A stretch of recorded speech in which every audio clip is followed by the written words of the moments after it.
Good morning all of you. Today we are going to start a new topic and that is the importance of cities in Mesopotamia culture. आज के इस video में हम study करेंगे कि जो Mesopotamia का जो कल्चर था या हम कह सकते हैं मेसोपोटामिया की जो संस्कृति थी उस संस्कृति में सिटीज की क्या इंपॉर्टेंस थी। आज इस वीडियो में हमें देखना है सिटीज की क्या इंपॉर्टेंस होती थी। ओके, देखिए मेसोपोटामिया में जो लोग हैं, मेसोपोटामिया के जो लोग हैं उनकी लाइफ में सिटी जो है बहुत ही इंपॉर्टेंट होती थी।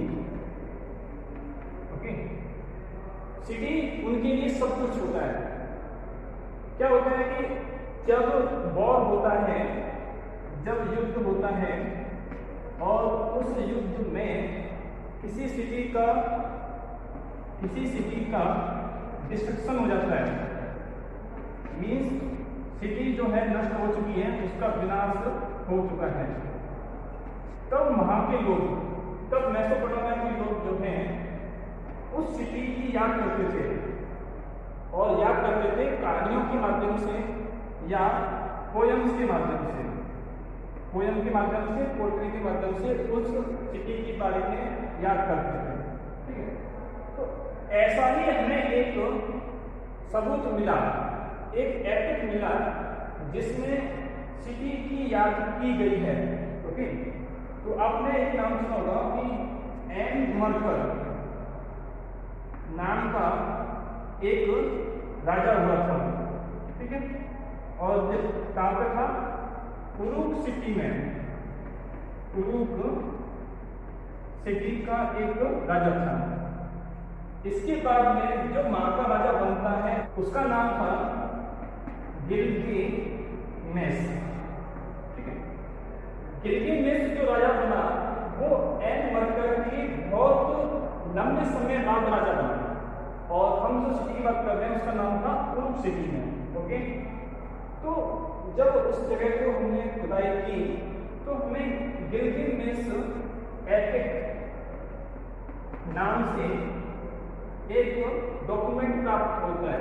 ठीक है, उसी जो राजा था ना उसी के ऊपर एक एपिक लिखा गया। एपिक का मतलब होता है महाकाव्य, और उसके अंदर गिल्गामेश का डिस्क्रिप्शन दे रखा है। तो क्या दे रखा है इसके अंदर? ये राजा जो हुआ था उसका नाम था गिल्गामेश, एक तो बहुत कह सकते हैं आप ब्रेव राजा था, मतलब बहुत बहादुर राजा था और इसने कई सारे युद्ध लड़े थे और इसने बहुत बड़े एरिया को अपने कब्जे के अंदर किया था। दूर दूर के लोग, मतलब उसके राज्य से बाहर के लोग भी उसने अपने अंडर में किए थे। तो इतना बड़ा राज्य उसका था, उसका नाम था गिल्गामेश का। ओके, तो क्या होता है कि एक बार उसका जो फ्रेंड था उसकी डेथ हो जाती है, तो अब उसका जो मन है आसपास की चीजों में नहीं लगता, तो उसने क्या किया कि अब वो दुनिया में अमर होना चाहता है, तो सोचता है कि मैं दुनिया में अमर हो जाता हूँ, तो ऐसी कोई चीज मुझे प्राप्त होनी चाहिए जिससे मैं अमर हो जाऊं। तो क्या करता है वो?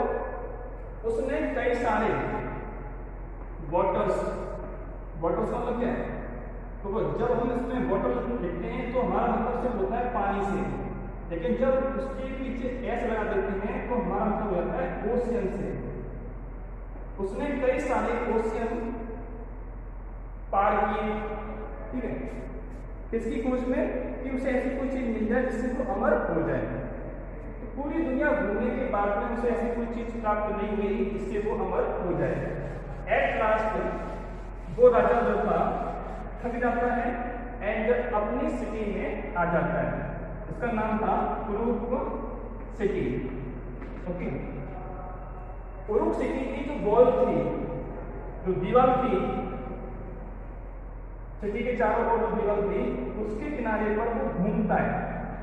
ठीक है, तो उसने देखा कि जो दीवार है उसको देखकर उसके मन में थोड़ी सी तसल्ली आती है कि चलो कम से कम मेरे राज्य में इतनी बड़ी दीवार तो है, इतना बड़ा शहर तो है, मेरे मरने की बात में मेरे बेटे मुझको याद करें ना करें, लेकिन इस सिटी की वजह से, जो सिटी उसने डेवलप की है उसकी वजह से वो हमेशा याद किया जाएगा। ऐसी तसल्ली को अपने आप को देता है। ठीक है, तो क्या होता है कि जब भी कोई सिटी किसी युद्ध में नष्ट हो जाती है तो लोग उसके ऊपर पोयम लिखते हैं एंड उस सिटी को वो हमेशा के लिए यादगार बना लेते हैं। अपना जो नेक्स्ट टॉपिक है उसका नाम है the legacy of writing. Legacy का मतलब होता है कंट्रीब्यूशन। जो राइटिंग वो लोग करते थे, मेसोपोटामिया के जो लोग थे, जो वो लोग लिखते थे, उसका इस संसार को क्या योगदान है, इसके बारे में हमें इस तरीके के अंदर पढ़ना है। तो देखिए, आपने इससे जो पहले टॉपिक था उसके अंदर देखा था कि अगर कोई सिटी डिस्ट्रॉय हो जाती है तो उसे हम कहानी के माध्यम से या फिर पोयम के माध्यम से उसे हम यादगार बना सकते हैं। ठीक है, कहानी के रूप में उसे हम जिंदा रख सकते हैं। लेकिन इस तरह की घटना साइंस में नहीं हो सकती है। साइंस में सारी चीज़ों को हमें रिटन में लिखना होता है। साइंस के जितने भी आपके प्रिंसिपल्स होते हैं, उन प्रिंसिपल को, जितनी भी डिस्कवरी होती हैं, उन सभी को हमें रिटन में लिखना होता है। क्यों लिखना होता है? जिससे फ्यूचर की जनरेशन जो है, फ्यूचर की जनरेशन जो है उनका एडवांटेज ले सके। जो डिस्कवरी हमने की, जो प्रिंसिपल हमने खोज लिए हैं, अगर हम उनको रिटर्न में नहीं लिखेंगे तो फ्यूचर में जो लोग पैदा होंगे वो शायद उन चीज़ों को दोबारा से डिस्कवर करेंगे, दोबारा से उनके बारे में स्टडी करेंगे। ठीक है, तो इससे टाइम वेस्ट होगा। तो क्या किया जाता है कि उनको रिटर्न में लिखा जाता है, जिससे फ्यूचर के जो लोग हैं उनका एडवांटेज ले सकें और इससे आगे खोज करें। वो तो उन्होंने करी थी, उससे वो आगे खोज करें। ठीक है, तो वहाँ पर साइंस की चीज़ों को रिटर्न में लिखा जाता था। 1800 BC के आसपास इस टाइम पर हमें कई सारे टैबलेट्स मिले हैं। टैबलेट का मतलब समझाया था आपको, एक मिट्टी का रेक्टेंगल शेप, एक मिट्टी का रेक्टेंगल शेप, जिसको वो लोग राइटिंग के इस्तेमाल में लेते थे।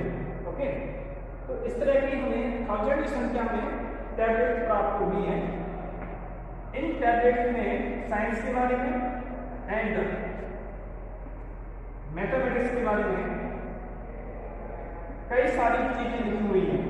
ओके, मैथमेटिक्स के बारे में क्या क्या लिखा हुआ है? मैथमेटिक्स के बारे में क्या क्या लिखा हुआ है? तो इसमें आप देख सकते हैं कि सबसे कठिन क्वेश्चन उस समय के लोग करते थे, जैसे डिवीजन और मल्टीप्लिकेशन, स्क्वायर रूट,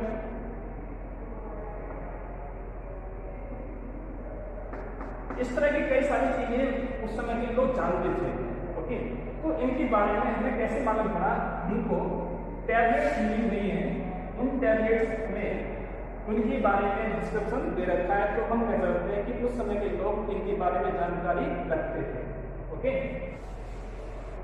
मेसोपोटामिया के जो लोग हैं वो अपने स्टूडेंट्स को कई सारे ऐसे क्वेश्चन देते थे जिनकी कैलकुलेशन जो होती थी वो बहुत हार्ड होती थी। वो लोग अपने बच्चों को किस तरह क्वेश्चन देते थे? जैसे मान लीजिए एक फील्ड है, ओके, और उस फील्ड में एक फिंगर जितना पानी है।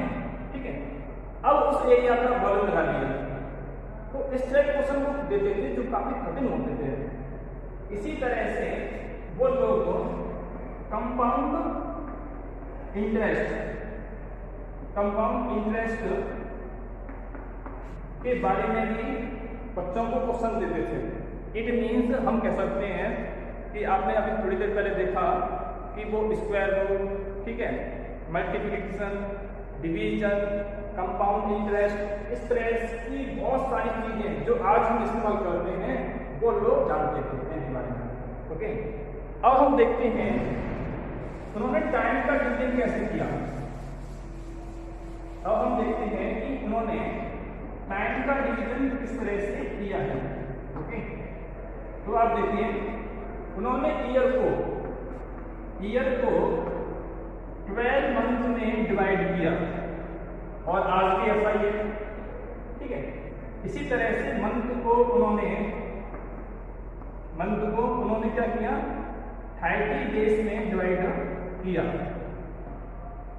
इसी तरह से मंथ को उन्होंने 4 वीक में डिवाइड किया। एक मंथ में कितने वीक होते हैं, 4। इसी तरह से 1 वीक को उन्होंने क्या किया, 7 डेज में डिवाइड किया। एक वीक में 7 डेज होते हैं। इसी तरह से एक दिन को उन्होंने 24 आवर्स में डिवाइड किया एंड एक आवर को उन्होंने 60 मिनट में डिवाइड किया। यानी कि टाइम का जो कैलकुलेशन है उनका वो ठीक उसी तरह से है जैसा कि आज के मॉडर्न टाइम में देखने को मिलता है। और जो सारी चीजें हम कैसे कह सकते हैं कि वो लोग जानते थे, हम तब कह सकते हैं जब हमारे पास में कोई रिकॉर्ड हो, हमारे पास में कोई सबूत हो और ऐसे सबूत हमें वहां पर मिले। टैबलेट्स मिली हैं और टैबलेट्स के ऊपर इन सब चीजों को लिखा गया था जिनको पढ़ने के बाद में हमें पता चला कि वहां पर ऐसा होता था, ठीक है। अब देखिए आपने देखा होगा कि सोलर या फिर लूनर इक्लिप्स होते हैं, यानी कि सूर्य ग्रहण होते हैं, तो इनके बारे में भी उनके पास में बहुत ही सटीक एक्यूरेट नॉलेज होती थी। इसी तरह से जो आपके स्टार्स होते हैं, तारामंडल जो होता है, मून जो होता है, इनके बारे में भी वो कैलकुलेशन करते थे। रात में उनकी डायरेक्शन, उनकी कैलकुलेशन, इन सब चीज़ों के बारे में वो काफ़ी डीपली नॉलेज रखते थे और उन सब के बारे में उन्होंने टैबलेट्स के अंदर लिखा हुआ है। ओके, तो इस तरह से उन्होंने टाइम का डिवीजन किया। सूर्य ग्रहण के बारे में भी उन्हें पता है एंड चंद्र ग्रहण के बारे में भी उनको पता है। इस तरह से जो डिवीजन उन्होंने किया, लगभग वैसा डिवीजन आज भी देखने को मिलता है। मेसोपोटामिया में जिन लोगों ने टाइम का डिवीजन किया वो बिना राइटिंग के पॉसिबल नहीं हो सकता था। अगर वो लोग राइटिंग करना नहीं जानते तो वो इन सब चीज़ों को रिकॉर्ड नहीं कर सकते थे। दूसरी चीज, सिटीज में क्या होता था, इंस्टीट्यूशन बनाए जाते थे और इन इंस्टीट्यूशंस को स्कूल कहा जाता था। ओके, इन स्कूल के अंदर स्टूडेंट्स जो होते हैं राइटिंग करना सीखते थे और इसके अलावा वो लोगों को रीडिंग करना सीखते थे। एक तो राइटिंग, दूसरा रीडिंग।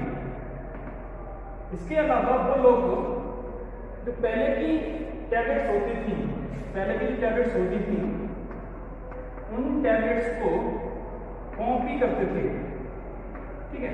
ये उनका काम होता था कि उन टैबलेट्स की कॉपी को करें, उनको पढ़ें, उनको लिखना भी सीखें, ठीक है। तो देखिए इन स्कूल में एक चीज और है, सब लोगों को पढ़ाना है, ठीक है, लेकिन पढ़ाने का मतलब ये नहीं कि उनको जॉब लगेगी या फिर वो पैसे कमाएंगे। उनका एक उद्देश्य और भी होता था कि पढ़ लिख कर आप विद्वान बन जाइए। इसके बाद में क्या होगा कि आप जो फ्यूचर की जनरेशन जो है उसके लिए आप कुछ कंट्रीब्यूशन कर पाएंगे, तो उन्हें फ्यूचर जनरेशन के लिए भी प्रिपेयर किया जाता था। पैसा कमाना या जॉब करना उनका उद्देश्य नहीं होता था, बल्कि उन्हें पढ़ा लिखाकर एक अच्छा पर्सन बनाना, जिससे कि वो लोग फ्यूचर जनरेशन के लिए कुछ कर सकें, ऐसा उनका टारगेट होता था। हम देखते हैं कि वर्ल्ड की फर्स्ट लाइब्रेरी कहाँ पर सेटल हुई, तो यहाँ लिखा हुआ है द अर्ली लाइब्रेरी मेसोपोटामिया। आपको पता है कि वर्ल्ड की एक सबसे ओल्डेस्ट सिविलाइजेशन था, तो जाहिर सी बात है यहाँ पर वर्ल्ड की सबसे ओल्डेस्ट लाइब्रेरी भी मिली। ओके, तो क्या होता है कि नॉर्थ की एरिया था, जो नॉर्थ का एरिया था वहाँ पर असेरियन डायनेस्टी ने अपना एम्पायर सेटअप किया और उस एम्पायर को उन्होंने बड़ा किया। इस डायनेस्टी का एक बहुत महान रुलर था, उसका नाम था अशुरबानीपाल। तो उसने अपनी कैपिटल सिटी के अंदर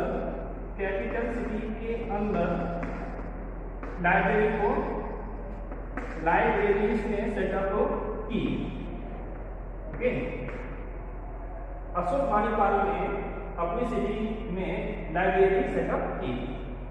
तो उस समय उसके माइंड में एक बात और आती है कि साउथ का जो एरिया है वहां पर एक सिटी थी जिसका नाम था बेबीलोनिया।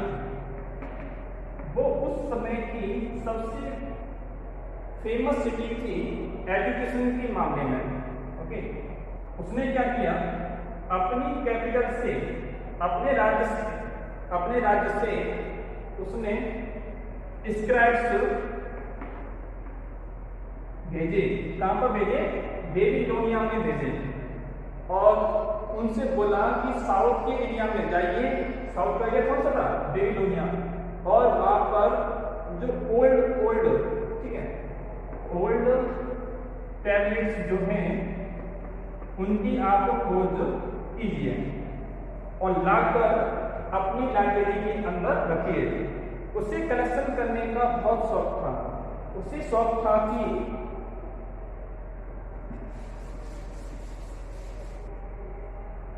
उसने अपनी लाइब्रेरी के अंदर history, literature, astronomy, ethics, poetry, इस तरह से उसने कई सारे जो आपके डॉक्यूमेंट्स होते हैं जिन्हें हम कह सकते हैं टैबलेट्स, उसने अपनी लाइब्रेरी के अंदर इनको स्टोर किया था और उसमें सफलता भी मिली। उसने कई सारे स्टोर कर लिए थे। ओके, तो उसने क्या किया, अपने स्क्राइब्स को भेजा कहां पर? साउथ के एरिया में, और उसका नाम था बेबीलोनिया। स्क्राइब्स वो लोग हैं जो टैबलेट्स को लिखते हैं, जो लेख लिखते हैं, जो लिखता है उसे हम कहते हैं स्क्राइब्स। ओके, तो क्या हुआ, उस एरिया में क्यों भेजा? क्योंकि उस समय बेबीलोनिया जो था वहां पर स्टूडेंट्स को राइटिंग करना सिखाया जाता था एंड उन्होंने कई सारे टैबलेट्स की कॉपी की थी। ठीक है, इसीलिए वहां पर उन लोगों को कई सारी टैबलेट्स मिल सकती हैं जो वो अपनी लाइब्रेरी में सेटअप कर सकता है। इसलिए उसने अपने स्क्राइब्स को कहाँ भेजा? बेबीलोनिया। बेबीलोनिया सिटी जो है वहां पर जो स्क्राइब्स हैं वो क्या करते हैं? कॉपी करते हैं इंपॉर्टेंट डॉक्यूमेंट्स की। कोई इंपॉर्टेंट टेस्ट है, टेस्ट मीन्स बुक्स वगैरह, उस समय तो बुक्स होती नहीं थी, तो क्या टैबलेट्स जो इंपॉर्टेंट टेक्स्ट होते थे उनकी वो कॉपी करते थे एंड लास्ट में जब उन्होंने कोई टैबलेट लिखा हुआ है तो उसके नीचे डेट डालते थे, डेट एंड नेम लिखते थे कि किस पर्सन ने उसको लिखा है और कब लिखा है, उसकी डेट भी वहां पर पड़ी होती थी।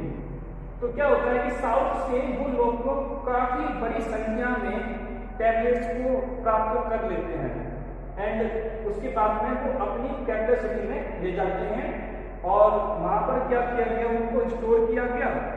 तो वो लोग क्या करते थे, एक लिस्ट बनाते थे और लिस्ट में टैबलेट्स का टॉपिक लिखा जाता था। साथ ही साथ उसमें एक बात और लिखी जाती थी कि इस टैबलेट को किसने लिखा है, यानी कि राइटर का नेम। इस तरह से वो लोग टैबलेट्स को सब्जेक्ट के अनुसार स्टोर करते थे, सब्जेक्ट वाइज उनको स्टोर करते थे। हिस्ट्री की अलग, एस्ट्रोनॉमी की अलग, लिटरेचर की अलग, इस तरह से वो उनको स्टोर करते थे। तो जो किंग था उसकी लाइब्रेरी में लगभग 30,000 की संख्या में हमें टैबलेट्स प्राप्त हुई हैं। तो आपने देखा कि कितना बड़ा कलेक्शन था उसके पास में कि वो इतनी बड़ी संख्या में टैबलेट्स को स्टोर करके रखता है। तो इस तरह से दुनिया की फर्स्ट लाइब्रेरी बनी और वो कहाँ बनी, आपने देखा कि जो मेसोपोटामिया है, जो वर्ल्ड की सबसे ओल्डेस्ट सिविलाइजेशन है, उसके अंदर दुनिया की फर्स्ट लाइब्रेरी बनती है। आज के इस वीडियो में आपने देखा कि सिटी की क्या इंपॉर्टेंस होती थी। आपने इसके अंदर देखा कि सिटी अगर डिस्ट्रॉय हो जाती है तो वो लोग उसके ऊपर पोयम लिखते हैं और उस सिटी को याद करने की कोशिश करते हैं। फिर आपने देखा कि आज के समय में जो आज का जो वर्ल्ड है उसके लिए मेसोपोटामिया की क्या इंपॉर्टेंट देन है, इस दुनिया को मेसोपोटामिया ने क्या दिया, तो क्या दिया, राइटिंग दिया है, ठीक है।